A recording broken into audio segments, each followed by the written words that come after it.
Hey, it's Locksmith here. Okay, so we're going to change the battery here on our smart remote for your Honda. Now, this one here, don't need any special tools, but you will need to be careful with this. I'm actually going to show a demonstration. That way, if it does run into you run into this issue, you'll know how to correct it. So, with that being said, if your key ring's on, leave it on, because you will need that to help you. On the back, this one here, we haven't put the cover on yet. We are using a new remote, but you will have this emergency release for your emergency key blade. Go ahead and release that, pull your emergency blade out, set that to the side. Now when you look right here,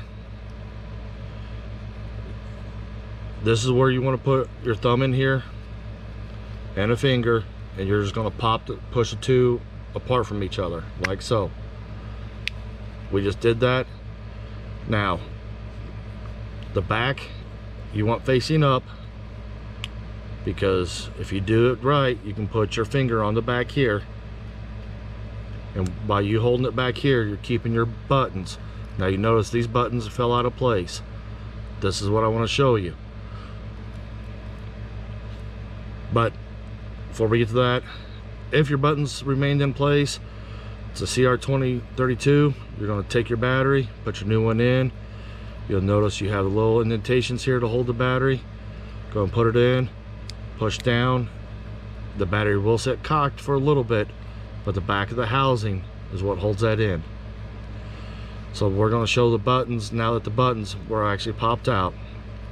You'll lift this up very carefully, and here's your buttons.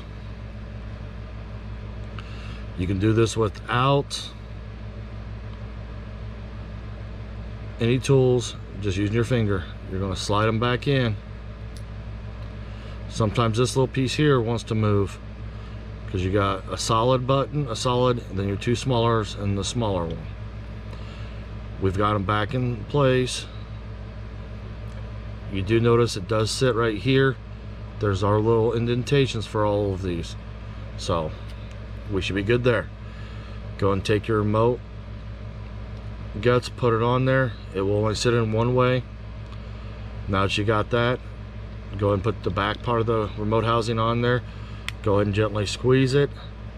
I suggest before you try forcing it with pressure, you flip it over and look, and you see your buttons are there. You're good. Squeeze it together. It's popped together. You've just changed your battery. Go and put your emergency blade back in. You notice it goes right there. And when you put it down, slide it down in there, you've just changed it. Hopefully this video helped you out. If you did run into any of the problems, go ahead and give us a like, comment if this helped you out. And I'd like to say thanks again for watching SgtLocksmith.